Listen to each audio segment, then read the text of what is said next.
ظلم و ستم ہو رہا ہے کہ ظلم کا لفظ بھی چھوٹا پڑ گیا ہے. ایک کلمہ گو دوسرے کو کافر کہے جا رہا ہے، وہ اس کو کافر کہے جا رہا ہے، تو جنت جاونا کہیں؟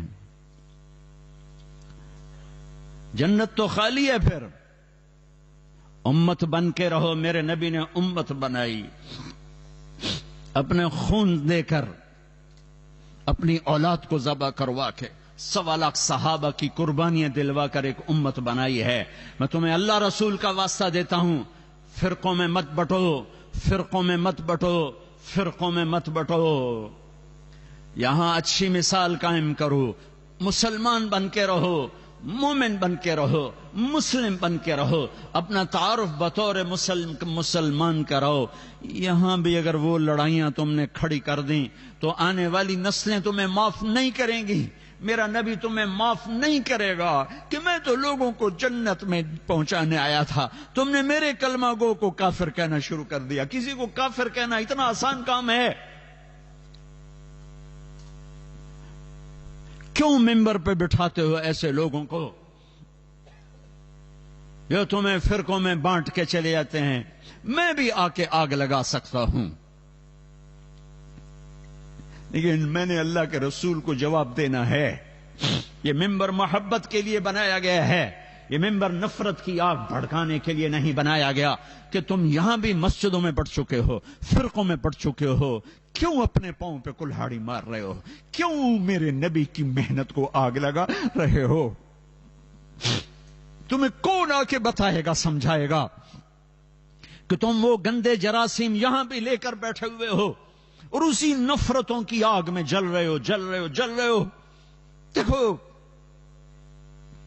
جاؤ، عبرت کے لیے دوسروں کو دیکھنا چاہیے کہ میرے دیس میں کیا ہو رہا ہے. یہ نفرتوں کی آگ نے آج مسجدوں کو کیا بنا دیا ہے. معصوموں کا خون دین کے نام پر، بے گناہوں کا خون دین کے نام پر کس نے یہ آگ لگائی ہے؟ تم سب سے بڑے یہ شراب بیچنے سے بھی بڑا جرم ہے اگر تم نے یہاں فرقہ واریت کو فروغ دیا. یہ سٹے سود سے بڑا جرم ہے اگر یہاں فرقہ واریت کی آگ لگائی. امت بن کے رہو، امت بن کے رہو، امت بن کے رہو. جو تمہارا مذہب مسلک ہے اسے سینے سے لگاؤ. پر کسی سے نفرت کیوں کرتے ہو؟ نہ کرو نفرت. پتہ نہیں کون سی ادا میرے اللہ کو پسند ہے اور اللہ جنت کا فیصلہ کر دے. تم کسی کے ٹھیکیدار ہو، تو کریم مہربان ہے، ایک کوئی عمل پسند آتا ہے اور جنت کا فیصلہ کر دیتا ہے. ساری زندگی کی عبادات کو ایک کوئی عمل ناپسند آتا ہے دھتکار کے پھینک دیتا ہے. بے نیاز ہے. اپنے نبی کی محنت کو آگ نہ لگاؤ، اپنے نبی کی محنت پر پانی نہ پھیرو، اپنے دین کو بدنام نہ کرو، اپنے قرآن کو بدنام نہ کرو. اختلاف رائے رہے گا، اختلاف رائے رہے گا. ایک دوسرے کی عزت کرنا سیکھو، ایک دوسرے کو گلے. میرے نبی نے عبداللہ بن ابی کو گلے سے لگا کے نہیں رکھا. تم جانتے ہو عبداللہ بن ابی کون ہے؟ ابو جہل سے بڑا کافر، ابو جہل سے بڑا کافر. ابو جہل اوپر کی دوزخ میں ہے، عبداللہ بن ابی نیچے کی دوزخ میں ہے. لیکن اس نے ظاہری کلمہ پڑھا، میرے نبی نے سینے سے لگا کے رکھا. وہ مر گیا تو ان کے بیٹے سچے صحابی تھے. یا رسول اللہ، میرا باپ مر گیا، اپنا کرتا دے دیں، کفن پہناؤں. آپ نے کہا یہ لو، شاید بخشا جائے. آپ کو بھی پتہ نہیں بخشا جائے گا. کہا یا رسول اللہ میرے باپ کا جنازہ پڑھ دیں. کہا میں حاضر ہوں. جا کے جنازے پر کھڑے ہو گئے. آگے عمر سامنے آ گیا. یا رسول اللہ یہ آپ کیا کر رہے ہیں؟ کہا کیوں؟ کہا آپ کو پتہ نہیں یہ کون ہے؟ کہا پتہ ہے. کہا تو پھر جنازے کیوں پڑھا رہے ہیں؟ کہ شاید بخشا جائے، شاید بخشا جائے. تم ایک مسلمان کو کہتے ہو یہ منافق ہے، یہ کافر ہے. یہ تمہارا ملک ہے کہ یہاں سے لوگ حج پہ جاتے ہیں اور مکے کے امام کے پیچھے نماز نہیں پڑھتے، مدینے کے امام کے پیچھے نماز نہیں پڑھتے. وہ کہاں سے؟ جہاں سے اسلام آیا تھا ان کو ہی تم نے کافر بنا دیا. تو اسلام پھر ہے کہاں؟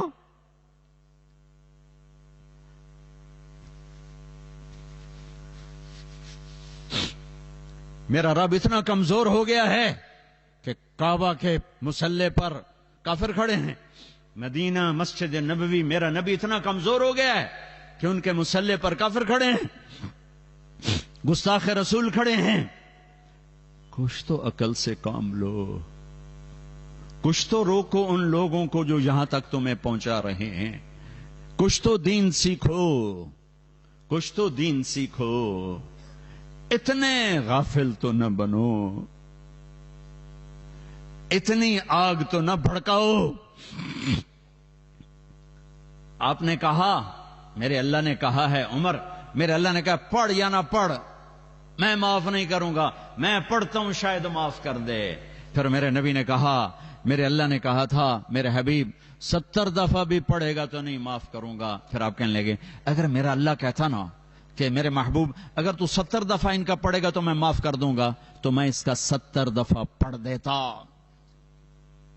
ایک منافق کے لیے جنازہ پڑھایا، پھر جنازے کے ساتھ چلے، انہیں پہنچنے سے پہلے قبر میں ڈال دیا، اس کو باہر باہر نکالو. سب کے سامنے اس کی میت کو نکالا، منہ سے لعاب نکالا اور اس کے منہ میں ڈالا کہ شاید بخشش ہو جائے. اس منظر کو دیکھ کر 100 منافق کلمہ پڑھ گئے.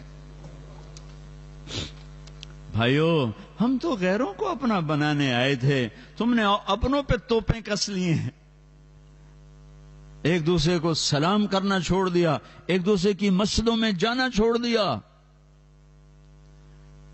دنیا میں واحد کام ہے تبلیغ کا جو فرقہ واریت سے پاک ہو کر ساری دنیا میں پھیلا اور پہنچا ہے. ان مجموعوں کو اللہ نے ایسے نہیں اکٹھا کیا ہے. کتنی دفعہ مسجدوں سے ہم نکالے گئے، نکل جاؤ تسی کافر ہو، نکل جاؤ، مسجد دھو. ارے مسجد میں تو کافر بھی آ جائے تو دھونے کا حکم نہیں ہے. مسجدیں دھوئی گئیں.